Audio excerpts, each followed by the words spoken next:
Everything seems under control, more or less. Don't forget to keep an eye out for this garden. Something, sweetie. My guess is there. Go outside.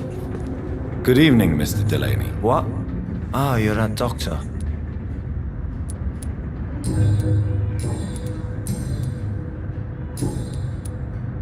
I found the location of the explosion, Mr. Delaney. I placed a flower for you where it happened, just as you asked. Really? That's so kind. I never thought someone would... Well, thank you, Doctor. It's nothing, really. And I'm sorry for your loss. What? No, I didn't know them. No car was supposed to park there that day. Stupid bastard, why did he park there? You're the man who hid that bomb. I don't want to talk about it. Leave me alone.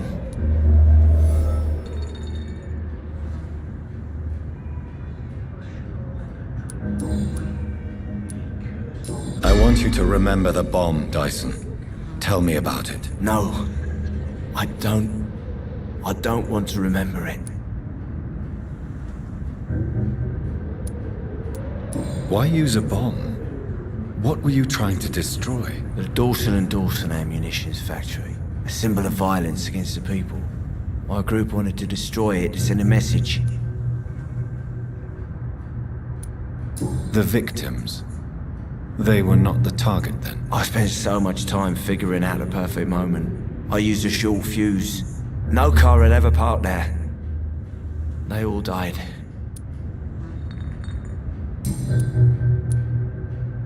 I sense your guilt, Dyson. Why is that? Did you not think violence was an acceptable political tool? I still believe our fight was just. By killing an innocent couple who were just at the wrong place at the wrong time. No way.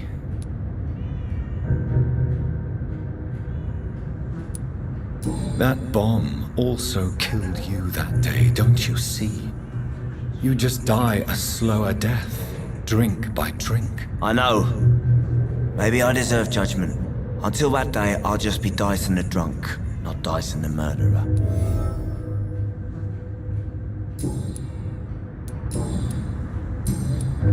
Goodbye, Mr. Delaney.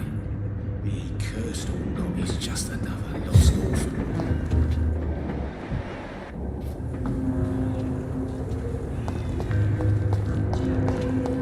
They didn't deserve this.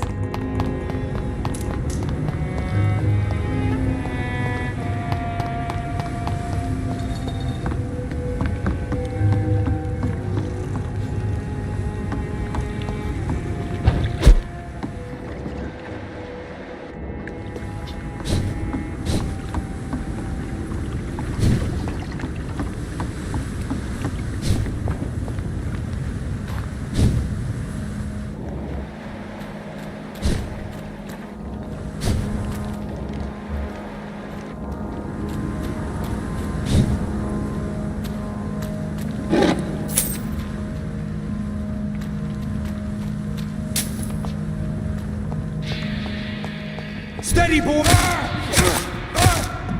Die, vermin!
ready! We found one!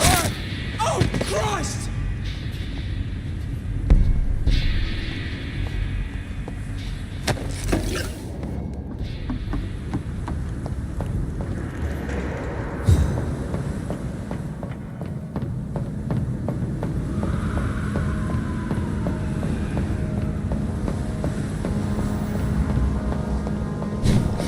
It's a leech!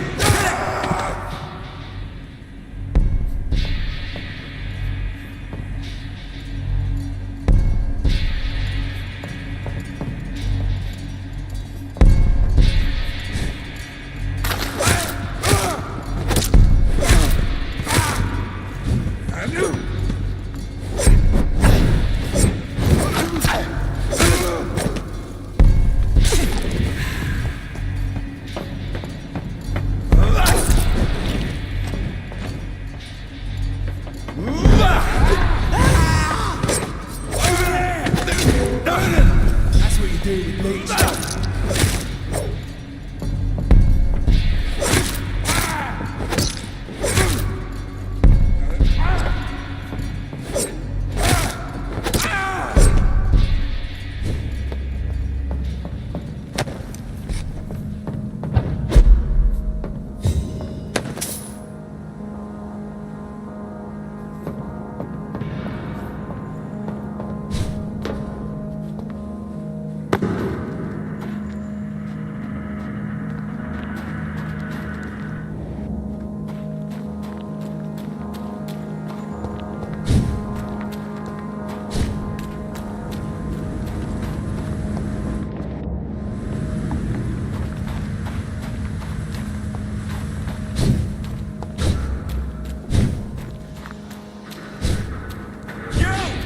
Get back in the grave!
This was mine!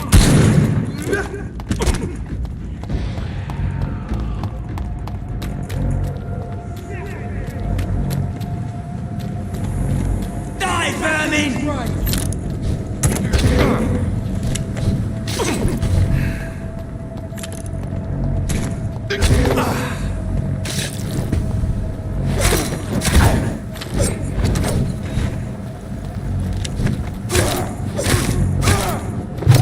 We have to stop it!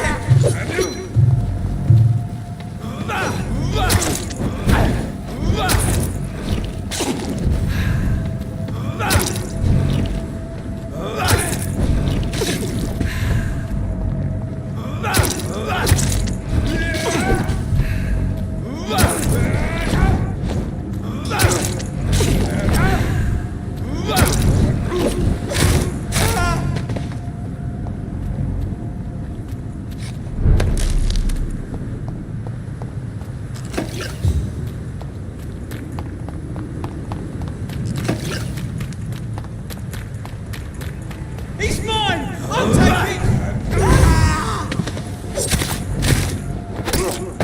He's done!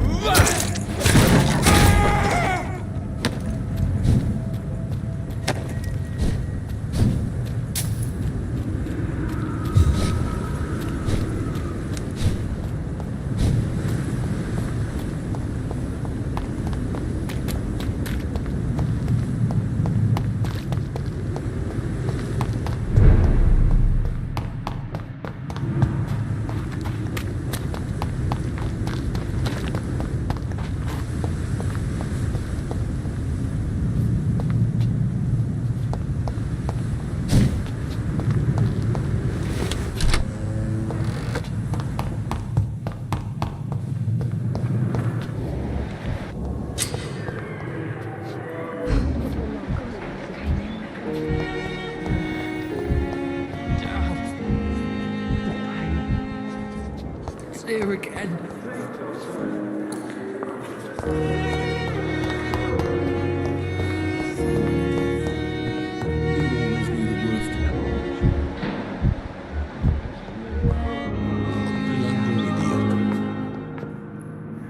Yes, Doctor? Exactly how bad is the supply situation here at Pembroke? It really depends. Dr. Swansea deftly works his society contacts for monies, but with the quarantine, well, we're in God's hands.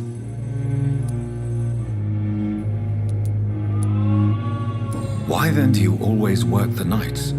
Don't you ever sleep? At the Pembroke, we're always hands on deck. Your dedication to the Pembroke does you credit, Nurse Crane, but when do you sleep? We staff get our sleep when we can, Doctor. Nursing is a vocation, not the labor of a journeyman. Lack of sleep and the medical profession always ends in disaster. I've witnessed many a colleague succumb to stimulants to fight exhaustion. Drugs were as deadly as bullets in the trenches. London's trenches start here at Pembroke Hospital. We are on the front line, make no mistake. Please, could you point me in the direction of the morgue again? It's the large boarded-up building behind the hospital. You can't miss it. The key I gave you will open the small back door to it. That's all for now, Nurse Crane, thank you.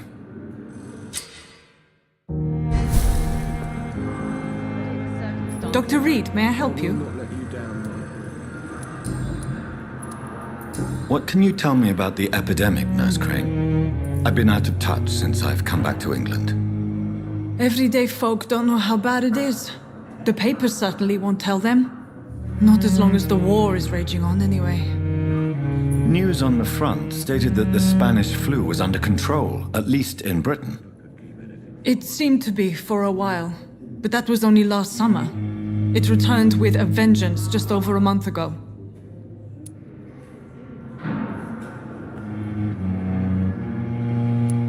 What can you tell me about our patients here at Pembroke? This hospital was founded to help the East End poor and needy. But since the war and the quarantine, we've had all manner of folk. Can you be more specific? Well, veterans, the elderly, dock workers. We even have a few mental patients. If there's space, we take them.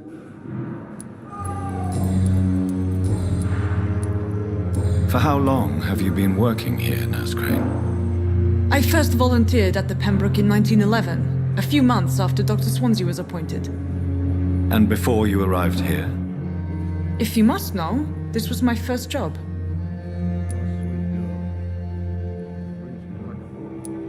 Well, Dr. Swansea certainly has confidence in your abilities. Are you in charge of the nursing staff? Not in an official capacity, but the Pembroke doesn't always work above board, so to speak.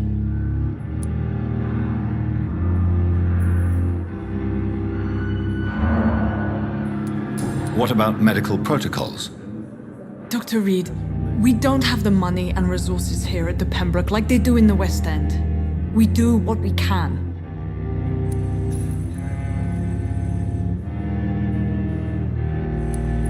How is the duty roster organized? Everybody works until they can't. If there's time, they'll eat a meal and shed a silent tear. I'll see you later, Nurse Crane.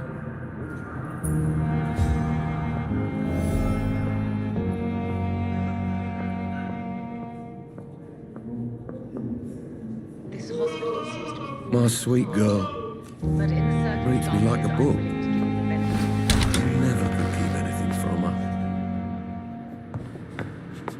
I'm alright. Don't waste your time with me. Good evening, madam. Can I help you? It's my son who needs you, sir. I'm Dr. Jonathan Reed.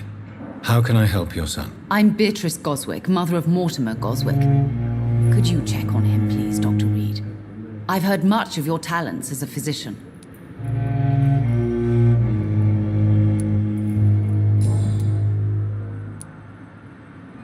What can you tell me about yourself, Mrs. Goswick? Not much to say.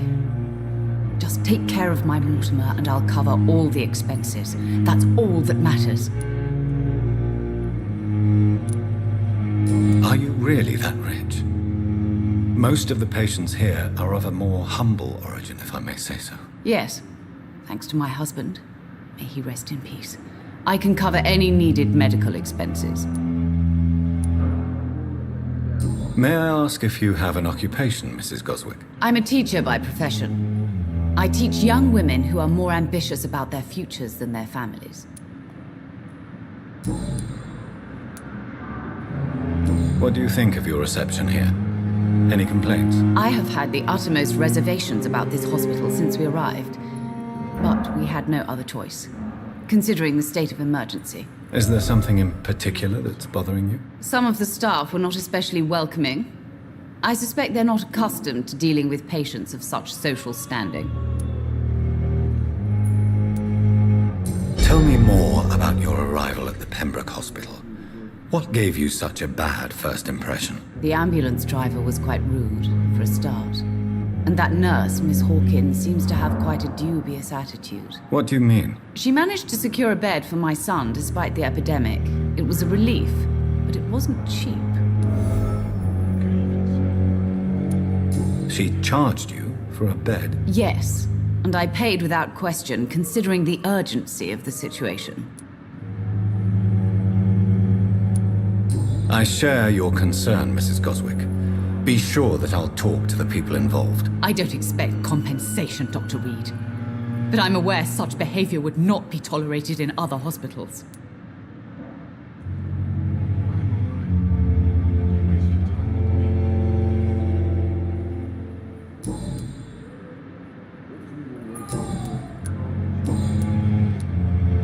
Your son wished to die, Beatrice. Why did you hide such crucial information? Are you not aware suicide is a crime? Mortimer could be thrown in jail. I can't let that happen. I won't. I understand you fear the legal consequences, Mrs. Goswick. But don't you realize your silence significantly affects your son's case? All my son needs is help and comprehension, not judgment and punishment for what he may or may not have done. Goodbye, Mrs. Goswick. You always knew the word to calm the children, Ellen. Good evening, Doctor. As for me, Goodbye, Mrs. Goswick. I'm alright. Don't waste your time with me.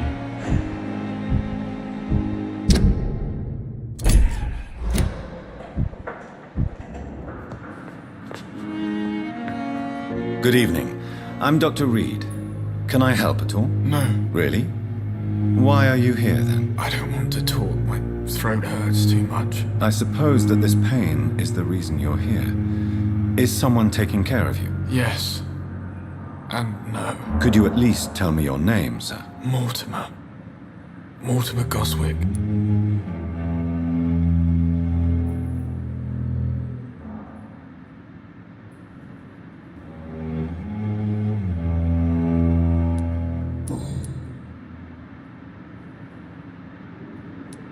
How painful is your throat, Mr. Goswick? So painful I'd rather not talk at all, Doctor.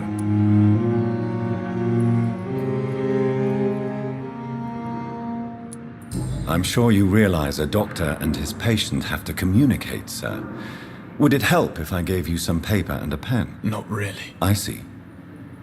Then maybe it's not just your throat that hurts, Mr. Goswick. Perhaps your sore throat is just the consequence of something more hurtful. Yes, maybe. But I don't want to talk or even write about it now. Why did your mother have you hospitalized here? She seems convinced this is a bad hospital. My mother just wants the best for me. She won't rest while I'm here. She'd go all the way to hell and back to help me.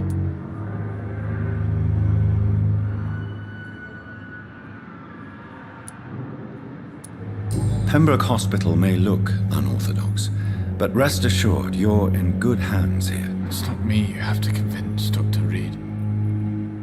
It's my mother.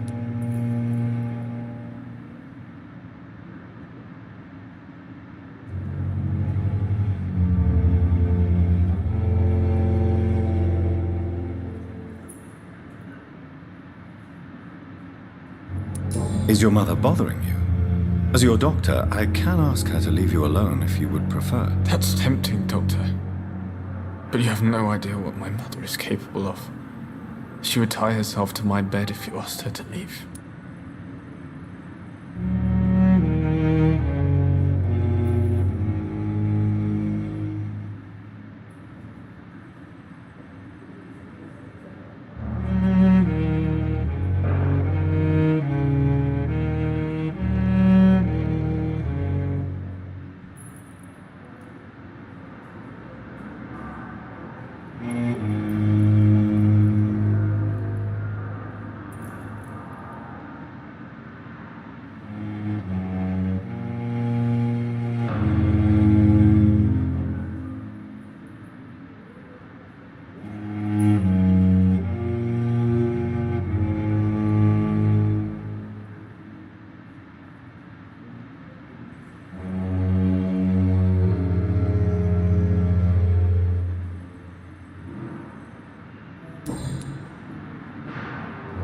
How painful. So painful.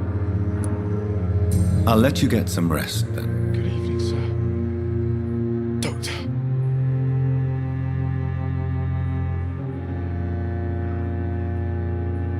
you always knew the words to calm the children, Ellen. Good. I'm okay.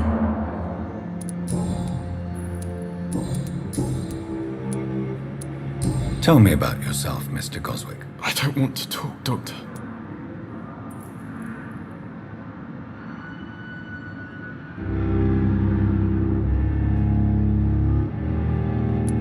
Admit it, Mortimer. Your mother had you hospitalized here because you tried to kill yourself. Yes, it's true. All right then. This is the first time we've really shared information about your case. Shall we call this progress? Call it what you want, Dr. Reed. You can trust me. I won't report you to the authorities. My one and only concern is your health. I guess I should thank you then.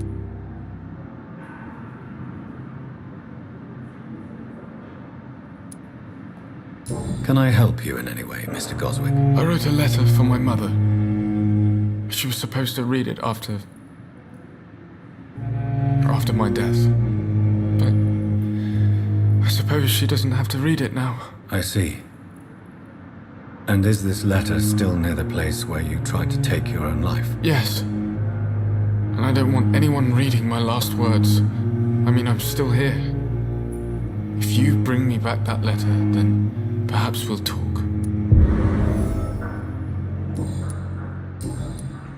I have to go now, sir. But don't hesitate to contact me if you need any help. Good evening, sir. Doctor. I never could keep anything from her.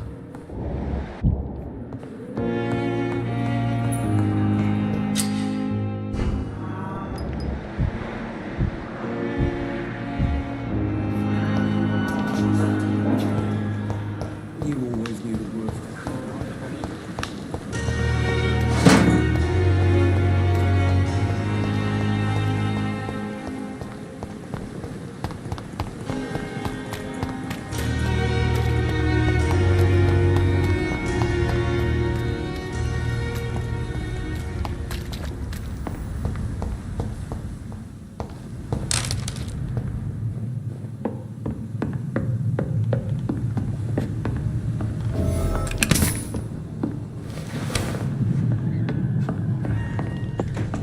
Look out! Bloody leech!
Stupid beast!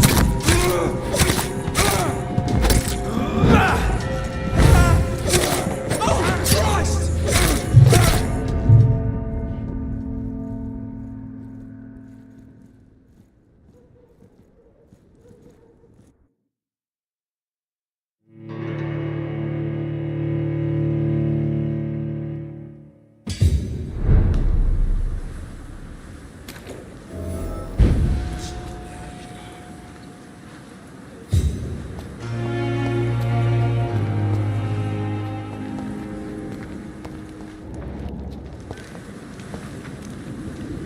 Good evening, Dr. Reed.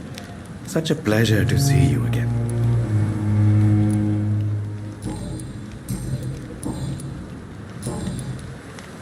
Please show me what you have. Of course.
Over there! Die, vermin!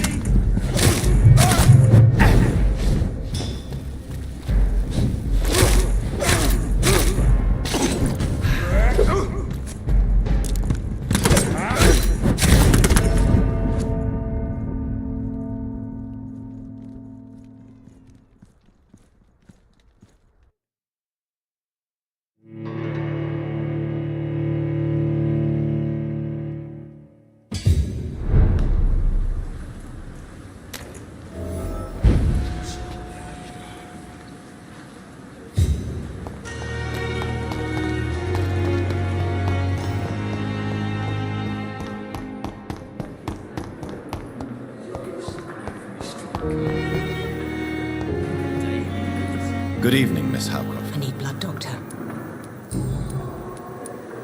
Tell me, Thelma, what do you really know about vampires? I saw one and he saw me. I watched him hunt and kill. I saw his terrible wounds heal as his victim died. And then I knew I was saved. You mean you actually saw a vampire? Here in London? Yes. And it has been the answer to my pain. I must drink and kill to regenerate my decaying body. I am a vampire too.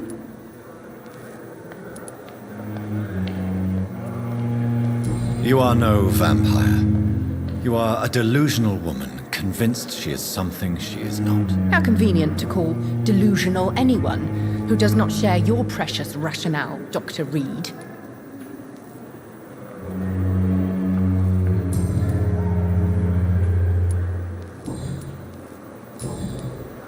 I'll leave you, Mistress of the Dark, to your nocturnal activities.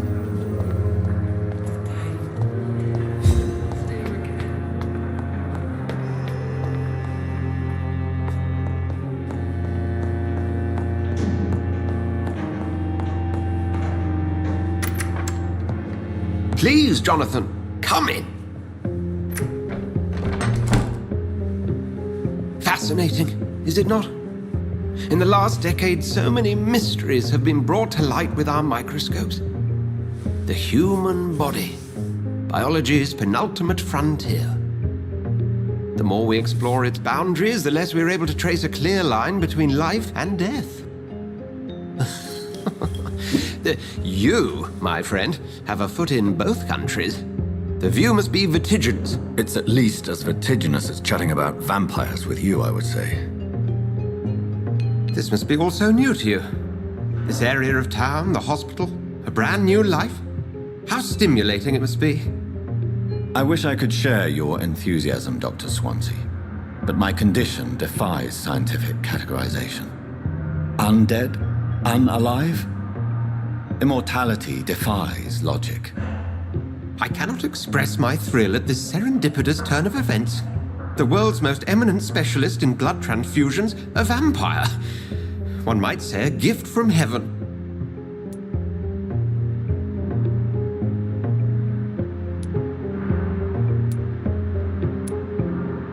There is an absurd poetry to my situation. Physician, heal thyself. Forgive me.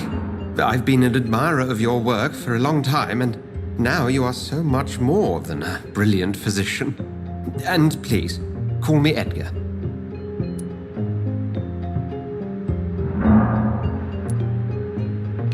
I'm not some doe-eyed student, Edgar. I understand we both have something to gain from this relationship. Very well. I have a task for you, Jonathan. Something that will require all your newfound skills. Please, go on. The Pembroke only survives through the generosity of our benefactors. Unfortunately, our main donor has found herself in a bit of a bind. Now, if you could help her out... A spokesman or politician is what you need. That's not my calling. And until I come to understand what has happened to me, I require discretion. Discretion is in order, Jonathan. Lady Ashbury has recently received rather indelicate correspondence that, if revealed, would jeopardize her position. And you would like me to eradicate this threat? By the stole, of course not. I would just like you to pay her a visit. Her ladyship is certainly near the tents outside, tending the sick. You can't miss her. Look for someone impossibly delicate. Accepted. I'll see what kind of trouble Lady Ashbury is in.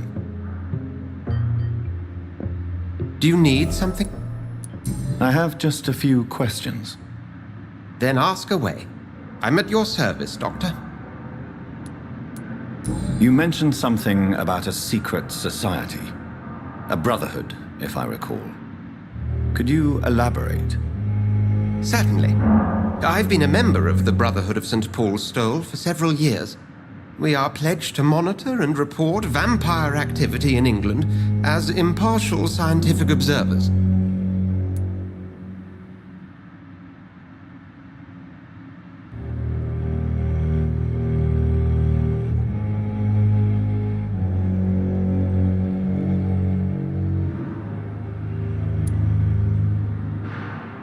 That explains your nightly wanderings about the docks and the questions you ask. I feel it wasn't mere coincidence that led us to that part of town. There was something as yet unseen that set those chain of events in motion. Yet you don't fear me. And still, you know the monster that lurks beneath the civilized surface. The Brotherhood has studied your kind for centuries. We believe you are as supernatural as a lion is to a gazelle.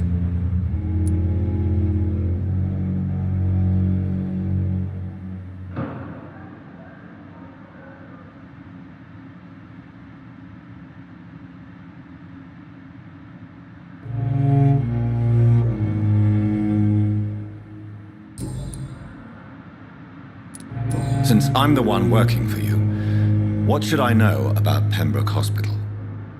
Well, for many years, we have been the only medical facility in this part of town that people can rely on. We support the community here, as well as provide health care.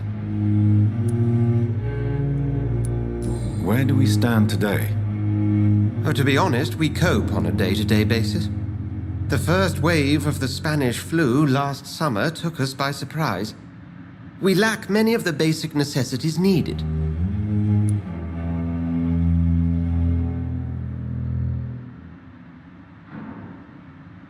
What do you expect of me? What we need is hope. You were a soldier. This is a war. This white coat's still a uniform.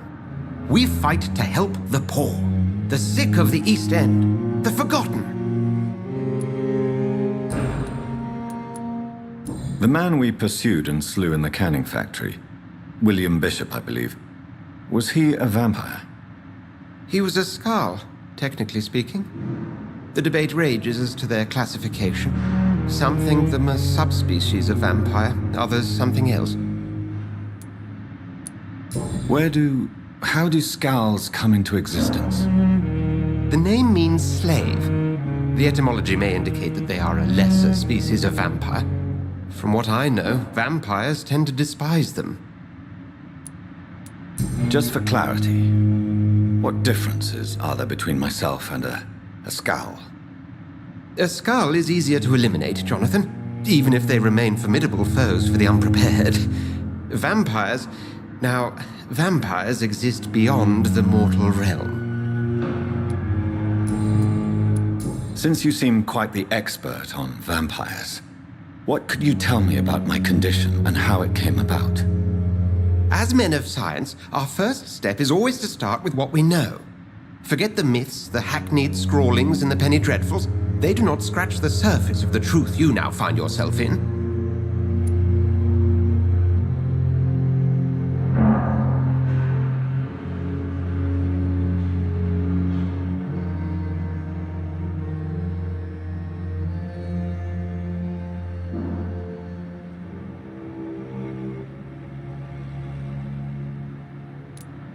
The sun.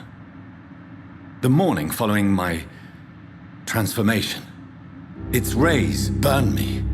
There was pain, smoke, and my skin blackened. You will find there is very little that can kill a vampire, my friend. You have been offered relative immortality. The sun will most certainly hurt you, leaving you weakened and damaged, but it will not destroy you. Must I take a life to live? You are a vampire. You feed, and blood is the sole sustenance that can sustain your immortal frame. And only a living creature contains the nourishment you require.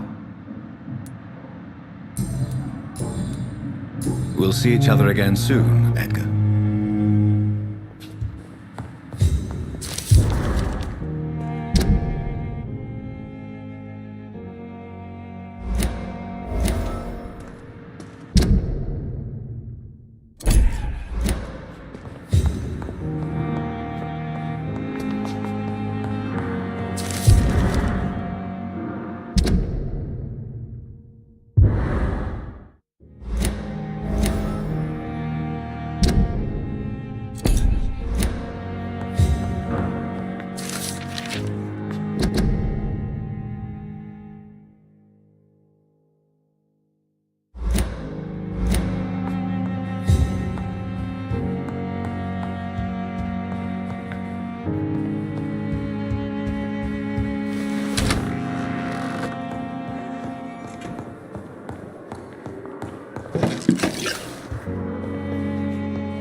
Fear and disgust on every street.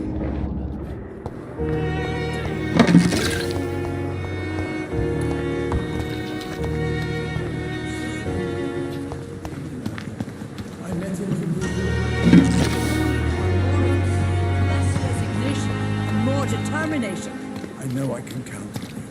I wish I could say the same.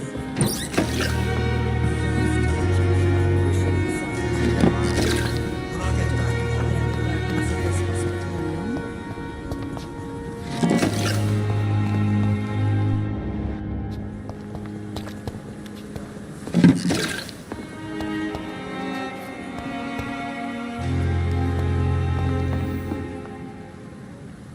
the flu took my dear wife, Emily.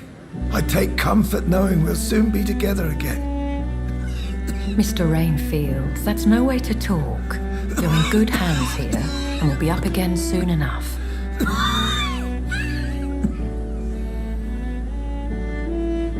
Now do me a kindness and get some sleep. I'll be back round later. Your words are kind, the blessings of an angel.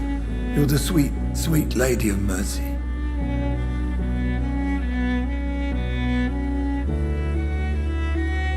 Good evening, Dr. Reed. It's a pleasure to see you again. You seem surprised. Dr. Swansea has brought me up to speed concerning your recent appointment to Pembroke Hospital. You're a the lady who saved me that night, before vanishing into thin air. I remember you from the pub with Dr. Swansea. Indeed. Allow me to introduce myself formally this time. My name is Lady Ashbury. I remember you well, in spite of the brevity of our encounter.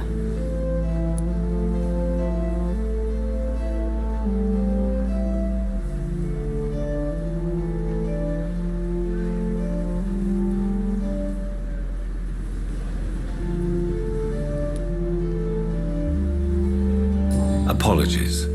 You've taken me by surprise. I'm very happy to see you. The pleasure is mine, Doctor. I hope you're more disposed to answer my questions now. You must have countless questions, but our rather urgent matter first. Swansea has explained.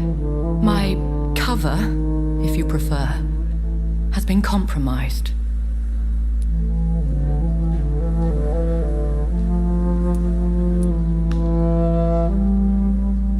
Have any of the patients given you trouble? These poor souls have so little left to live for. I do my best to ease their pain.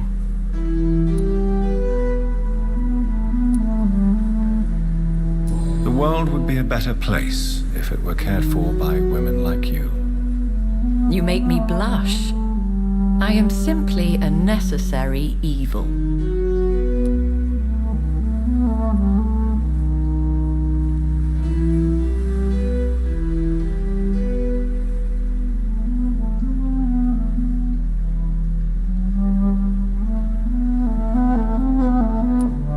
Pardon my boldness, your ladyship, but I have questions concerning this condition we share.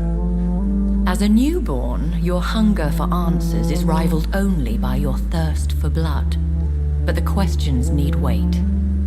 I'm a scientist. My trade is in the deciphering of mysteries, and I need information to feed my mind.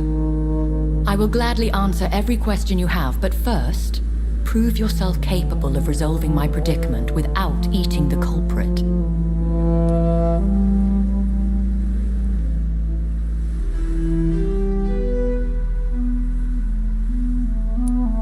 Dr. Swansea has commissioned me to be your agent in this matter. You could start by explaining what's amiss. These past insufferable weeks, I've been the victim of extortion. I've made a first payment, but the blackmailer grows greedy. I must refuse his most recent demands.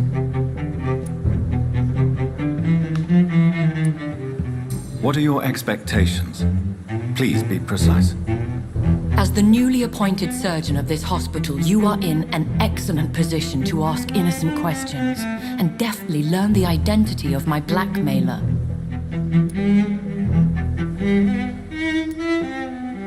Who would be so foolish as to threaten you? A kindred spirit. Even if it were the case, and I highly doubt it, a vampire would have asked for something more valuable than money.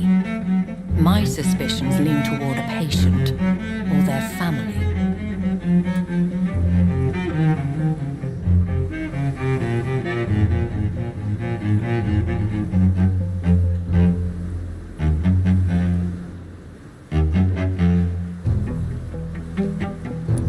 If we're dealing with an ordinary criminal, surely you've the means to deal with it yourself, if I may. As immortal tradition doth dictate, all fangs and hypnotic eyes ablaze, the blood would run like a river. That's what I hope to avoid. Violence has a tendency to spiral out of control.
Please continue. Every detail is essential. I'm your man. My embarrassment in this matter is eclipsed only by my shame at having put the hospital at risk. The threat from our anonymous scoundrel is clear. A list of dates. My visits coinciding with the dates of suspicious patient deaths due to massive blood loss.